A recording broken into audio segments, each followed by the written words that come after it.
what are your salary expectations? So you go down to a job interview and they ask you this question. Now, there's a long answer, and I'm going to start with, what if you get asked this on a form, okay? Like on a website, not in person. What's going on there? This applies to both cases if you get asked this in an interview or on a form. Why are they asking you this question? They're not asking this question so they can have a serious conversation with you about how much money it would take to satisfy you and all this. That's not what this question is about. They're asking this question to try and eliminate you. That's the entire reason why they're asking it. The only time that would change is after you've received a job offer. So if you haven't got to the final stages and gotten a job offer, but you get this question in any way, shape, or form, they're asking it to eliminate you, okay? The idea is that if you ask for too much money, they're going to not pursue investigating you anymore. They're going to look at another candidate. That's the idea.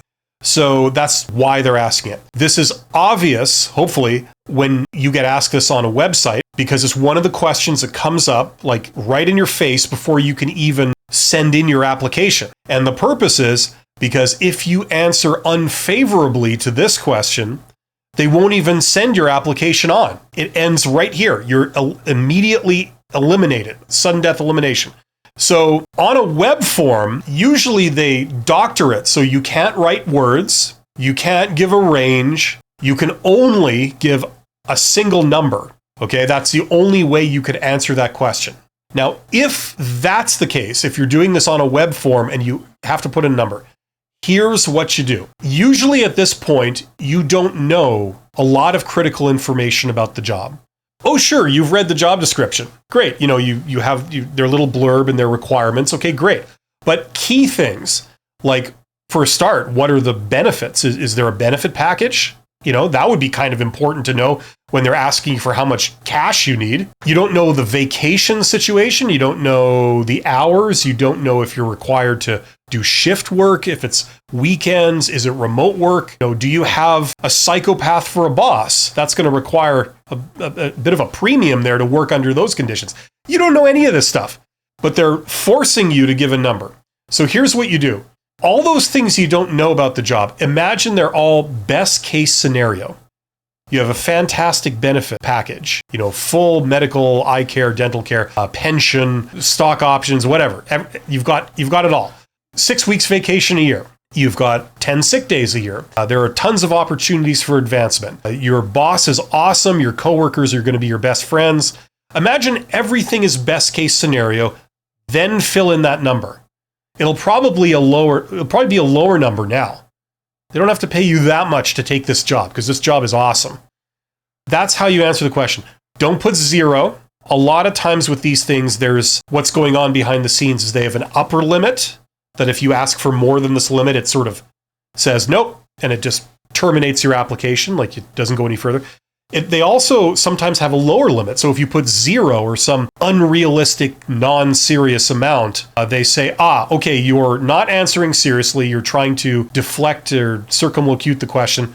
So no dice, and they eliminate you because of that, right? So put in, a somewhat reasonable amount, but it's very low, right? Because you're imagining that all the other aspects of the job are awesome. Now, if you learn later on that your assumptions about the benefits and the vacation and the, all that stuff was incorrect, you can always revise your number upwards, right? That's the idea. Okay? Because now you're given additional information. Now you're going to revise your requirements, right? Based on this new information. There's nothing wrong with that. They're asking you for a number now. Okay, well, I know next to nothing now. I only know the job description. So here's what I know I would absolutely need, right? That's what you put. So that way you pass the question and you get considered seriously for the role, but you're then able to ask for something reasonable later on as they reveal more about what this job involves. So that's how you answer on a form. If you're answering it in an interview, okay, it's a little bit different because in an interview you can say something other than a number. You can give a range, you could say words instead of numbers, right? So the goal also is to not give a number, because the moment you give a number, you're kind of screwed. If they say, what are your salary expectations? And you say like, I need this much. Either that number is too high and they eliminate you, Or the number is low, in which case it's very hard later on to ask for something reasonable. They'll give you an offer for something very, very low. So it's not worth your effort to really entertain this, right? That's the problem. It's hard to sort of then ask later for more money when you said at the beginning that you'd be okay working for a small amount. So that's the problem with giving a number. So we don't want to give a number. So when they ask this question, the first thing you say is like, well, it's kind of too soon for me to really give you that. I don't know some major things that I would need to know about this job, like, for example, the benefit package. I don't know any of that. I don't know vacation. I don't know anything. So it's too soon to say. I would need to find out more before I can give you an answer on that. Now, sometimes that'll work. They'll be like, okay, fair enough, and they'll move on. Great. The problem is a lot of times it doesn't work and they ask you again. They say, yeah, okay, I get that, but we really need to know, what are your salary expectations?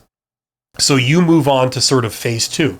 You say, you throw the question back at them. You say, well, listen, this position was posted publicly through official channels. Therefore, it must have been all approved. Therefore, the salary range for this position must have been approved. So can I ask what it is? And sometimes they'll tell you. They'll say, well, our range is between this and this. And whatever they say, you say, works fine for me. There you go. That's how you answer. That's the second phase. Now, sometimes that'll work, but sometimes it doesn't. They press you again. They say, well, yeah, we can't tell you the range. We don't know what the range is. Like, as if you're going to believe that. We're hiring for a role, but we have no idea what it pays. It could be minimum wage. It could be $1 million a year. We don't know, but we're hiring for it. Yeah. Tell me if you've heard that one. So they'll play these games with you, but then they'll press you again. They say, we need to know your salary expectations. So that's when you go to phase 3, third and final phase. And that's where you give a wide range. You say, listen, look, at this point, I can't really give you a very defined thing. So somewhere between here and here would probably be okay. That's all I can say at this point. Now, those two numbers, the low number and the high number that you say, they're not completely ridiculous. You don't say like somewhere between $10 and $1 million. Somewhere in there would be fine. No, you say two numbers that are reasonable, that are realistic, but just like they're pushing it. Low end, like really pushing the low end, and then really pushing the high end. You say, look, somewhere between here and here would be fine for me. That's all I can tell you at this point. The idea of saying this is that, first of all, they can't eliminate you because you asked for too much money, because you gave a range that started pretty low. But it also allows you to then easily negotiate for more money later on if they're serious about you, if they give you an offer, right? Because you never committed to like a low amount of money. You said somewhere in here, and that range went pretty high. So, I'm not going back on anything. I'm maintaining the story I held from the get-go, which was, somewhere in this range, and I'm asking for something in that range. So that's the advantage of it. They can't eliminate you, and it doesn't prevent you from going higher later on if they are really interested in you. So hopefully that makes sense. That's in a nutshell what I would recommend for how to answer this question, both on a form, like on a website or whatever, and in person. Hopefully that makes sense.